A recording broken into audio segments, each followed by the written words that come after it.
கள்ளக்குறிச்சி அருகே தரைப்பாலத்தை வெள்ள நீர் மூழ்கடித்து செல்லும் நிலையில் ஆபத்தை உணராமல் பொதுமக்கள் கடந்து வருகின்றனர். கூடுதல் தகவல்களை செய்தியாளர் அரவிந்தன் வழங்கிட கேட்கலாம். அரவிந்தன், வணக்கம். இது பற்றிய மேலும் விவரங்கள் என்ன? ஏன் பொதுமக்கள் ஆபத்தை உணராமல் கடந்து வருகின்றனர்? அங்கு பாதுகாப்பு நடவடிக்கைகள் ஏதேனும் எடுக்கப்பட்டிருக்கிறதா? அதாவது நேற்று புயலின் காரணமாக நேற்று இரவு முதல் தற்போது வரை மழை பெய்து வருகிறது. பூமிகனிலிருந்து 5000 கனஅடி மேல் தண்ணீர் திறந்து விடப்படுவதால், அதாவது உபரிநீர் வெளியேற்றப்படுவது வெள்ள அபாயத்திற்கு விடுகிறது. வழியாக தியாகத்திற்கு அருகில் விருகாவூர் முதல் பொரசாக்குறிச்சி வழியாக அசகுலத்தூர் செல்லும் சாலையானது குறுக்கே தரைப்பாலம் இருக்கு. இதுல அளவு கடந்தமான நீர் செல்கிறது. இதை ஆபத்து உணராமல் ஒரு சிலர் கடந்து செல்லிருக்காங்க. இது குறித்து போலீசாருக்கும் வருவதற்கு தகவல் தெரிவித்திருக்காங்க.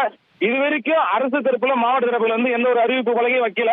இருந்தாலும் அங்க இருக்கும் பொதுமக்களே ஒரு சிலர் இந்த வழியா போக வேண்டாம், மாற்று வழியில செல்லுங்க என்று கூறுகிறாங்க. அந்த பொதுமக்கள் அனைவரும் நின்று அந்த தரைப்பாலத்தை முழுவதும் நீரை வேடிக்கை பார்க்கும் காட்சி தான் தற்போது நாம் பார்த்து வருகிறோம். தகவல்களை வழங்கியதற்கு நன்றி அரவிந்தன். செய்திகளை உடனுக்குடன் தெரிந்து கொள்ள உடனே சப்ஸ்கிரைப் பண்ணுங்க.